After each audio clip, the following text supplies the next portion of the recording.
Hi hello అందరికీ నమస్కారం. Welcome to our channel Nandavanam episode 3. అక్కడ ఎవరూ ఉండరు. చింటూ బాబా గుడికి వెళ్దామా అని అడగడంతో గుడి లోపలికి వెళ్తాడు. లోపల సీతారత్నం పూజారి గారితో మాట్లాడుతూ ఉంటే సమీర్ ఫోన్ చేయడంతో మాట్లాడుతూ ఉంటారు. పూజారి గారు, ఈరోజు నందు బర్త్డే, తన పేరు మీద అర్చన చేయండి అని పూజ హడావిడి చేస్తూ ఉంటుంది. అమ్మా, పూజ ఆల్రెడీ సుబ్బలక్ష్మి గారు ఫోన్ చేసి చెప్పారు అమ్మా. ఈరోజు మన నందనతో పాటు ఇంకా 2 బర్త్డే ఉంది. వాళ్ళు కూడా ఇక్కడే ఉన్నారు. వాళ్ళు రాగానే పూజ స్టార్ట్ చేస్తాను. ఈలోపు నేను అన్నిటినీ సిద్ధం చేసుకుంటాను. ఏమో నందు, ఏంటి ఇంకో 2 బర్త్డే అంట, ఎవరో వాళ్ళు తెలుసుకోవాలి అని ఆసక్తిగా ఉంది. పూజ ఎగ్జైట్ అవుతూ ఉంటుంది. ఏరా బడవా, నేను లోపల కదా ఉన్నా కదా, దానికి ఫోన్ చేస్తారా ఎవరైనా? పూజారి గారికి చెప్పి అన్నీ సిద్ధం చేపిస్తుంటే మధ్యలో నీ ఫోన్ అంటూ ఉంటే చింటూ గట్టిగా బామ్మ అంటాడు. సీతారత్నం, సమీర్ ఇద్దరూ ఉలిక్కి పడతారు. ఏరా చింటూ, ఎందుకు అంత గట్టిగా పిలుస్తావు? ఇంకా లేకపోతే ఏంటి, బామ్మ గుడికి వచ్చినా కూడా నువ్వు మా బాబాను అలా అనవచ్చా అంటాడు ముద్దు ముద్దుగా. ఏరా, వేలిడంత లేవు నా మనవడును అంటే నీకేంట్రా? బామ్మ కాస్త నీ గోల ఆపితే మనం లోపలికి వెళ్దాం అంటూ లోపలికి వస్తాడు. పూజారి గారితో, అదిగో అమ్మ వాళ్ళు వచ్చేశారు.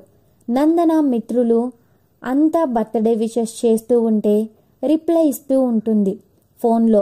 అమ్మా నందు, కాస్త ఈ పూల బుట్టను అందరికీ కొన్ని పూలను ఇచ్చిరా అమ్మా అంటూ తన చేతిలో పెడతారు. నందు అటు వెళ్ళగానే సీతారత్నం గారు వాళ్ళ ఫ్యామిలీతో వస్తారు. పూజారి గారు, ఇదిగో వీడు నా మనవడు, వీడు నా ముని మనవడు సమీర్, అర్యాన్, చింటూ అంటూ పూజ సామాగ్రిని పూజారి గారికి ఇస్తారు. నందన పూలు అందరికీ పూలు ఇస్తూ సమీర్ దగ్గరికి వస్తుంది. సమీర్ ఒక్క క్షణం షాక్ అయి ఉంటాడు. నందు అక్క అన్న పిలుపుతో ఈ లోకంలోకి వస్తాడు. చింటూ ఎంతో సంతోషంగా ఎలా ఉన్నావు అని ఎగ్జైట్ అవుతూ చెప్తుంటే సమీర్ నందనను అలాగే కళ్ళార్పకుండా చూస్తూ ఉంటాడు. సీతారత్నం కూడా, ఏంట్రా నందమ్మ ఎలా ఉన్నావు? ఈ మధ్య బాగా చిక్కిపోయినట్టు ఉన్నావు. అదేమి ఇంకా లడ్డులాగే ఉంది అంటాడు. ఏంట్రా ఏమన్నావు అని బామ్మ, నేను లడ్డు ప్యాకెట్ కారులో పెట్టాను, ఇప్పుడే తెస్తాను లడ్డూలను అని నందుని చూస్తూ అంటాడు. సచ్చినోడా అంటూ నందు కళ్ళతోనే తన భావాన్ని చూపిస్తుంది. నందు అందరికీ పూలు ఇచ్చేసి తన ప్లేస్లోకి వెళ్తుంటే చింటూ, నందు అక్క నా పక్కన నిలబడవా ప్లీజ్ అంటాడు. నందు చింటూని బాధ పెట్టడం ఇష్టం లేక తన పక్కనే ఉంటుంది. సమీర్ కారులో నుంచి లడ్డు ప్యాకెట్ తీసుకొని ఆ ప్యాకెట్ తీసుకొని, ఎన్నాళ్లకు నాకు ఎదురయ్యావు, లడ్డు వస్తున్నా అంటూ గుడి లోపలికి వస్తాడు. చింటూతో మాట్లాడుతూ ఉంటే అపరూపంగా తనని చూస్తూ ఉంటాడు. ఏరా, అక్కడే ఉంటావా? ఆ ప్యాకెట్ ఏమైనా చేతికి ఇచ్చేదేమైనా ఉందా? అయ్యో బామ్మ, వస్తున్నా. అక్కడికి వచ్చి పూజారి గారికి లడ్డు ప్యాకెట్ ఇచ్చి నందు పక్కన నిలబడతాడు. తనని చూస్తూ ఉంటాడు. బాబు, మీ గోత్రం చెప్పండి అంటూ పూజారి కదిపిన నందుని చూస్తూ ఉంటాడు సమీర్. వాళ్ళ బామ్మ వచ్చి తల మీద ఒక్కటి ఇచ్చి, దేవుడు అటు ఉన్నాడు అని నందు అంటే, నా దేవత ఇక్కడే ఉంది అంటాడు. ఇదంతా చూస్తున్న పూజకి కొరియన్ డ్రామాని సబ్టైటిల్ లేకుండా చూసినట్టు ఉంది.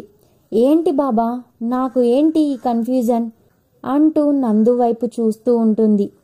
నందు చింటూతో మాట్లాడుతూ ఉంటుంది. చింటూ, నందు అక్క నీది కూడా బర్త్డేనా? నాది బాబాది కూడా ఈరోజు బర్త్డే. వావ్ సూపర్ అంటూ ఎగ్జైట్ అవుతూ అంటాడు. పూజ అంతా కంప్లీట్ చేసుకొని బయటకు వెళ్తూ ఉంటే చింటూ నాతో పాటు రా, లడ్డు అందరికీ పంచుదాం అంటూ పిలుచుకొని వెళ్తాడు.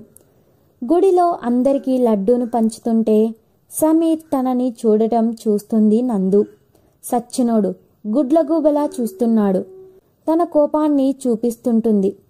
బామ్మ, నేను వెళ్ళి లడ్డూలను పంచుతాను అంటూ అక్కడికి సమీర్ వస్తాడు. వచ్చి నందు పక్కన నిలబడి పంచుతూ గట్టిగా అరుస్తాడు. గుడిలో ఉన్న భక్తులు అందరూ ఒక్కసారిగా సమీర్ వైపు చూస్తారు. Stories continue. Wait for the next episode. Subscribe to our channel. Thanks for watching.